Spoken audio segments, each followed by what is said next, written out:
Барлықтарыңызға сәлем. Ең бірінші домбыраны ойнамас бұрын, ұстамас бұрын, домбыраны шертпес бұрын, ең бірінші оның іш құрылысымен танысып алатын боламыз. Жалпы домбыра дегеніміз қазақ халқының ұлттық, сонау ғасырдан бері келе жатқан музыкалық, ұлттық құнды киелі аспаптарының бірі.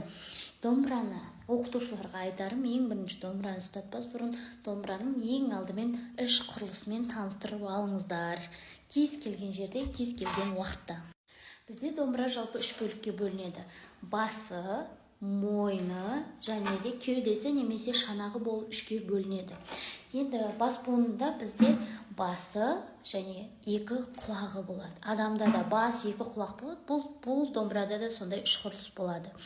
Басы, екі құлағы және де мына жерге көзге көрінер-көрінбес бізде кіші тиегі немесе қазақ халқының бұрын көзге қатты көрінбейтін болғандықтан кіші тиек немесе шайтан тиек деп. Ары қарай кететін болсақ, басы, екі құлағы, кішкентай немесе шайтан тиегі, ары қарай мойны, санап шықсаңыздар, мойында бізде 19 пернесі, қазіргі тілмен айтқанда ноталары бар.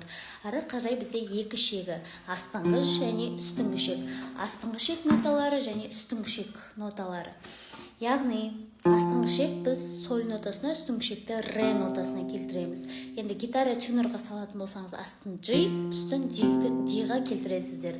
Ары қарай бізде кеудесіне кететін болсақ, беті немесе бет қақпағы, бет қорғанысы бізді тырнақтың сырылудан қорғайды. Өзі аты айтып тұрғандай. Ары қарай бізде мына жерде кіші тиек болатын болса, мұнда бізде үлкен тиек және де түймесі болады. Екі шек шерткен кезде бізде мынаны тесік демейміз. Бұл дыбыс шығаратын ойығы домбыраның. Ары қарай мынау бізде шанағы. Менде 1, 2, 3, 4, 5, 6, 7. 7 шанақты домбыра. Пайдаларыңызға асырыңыздар.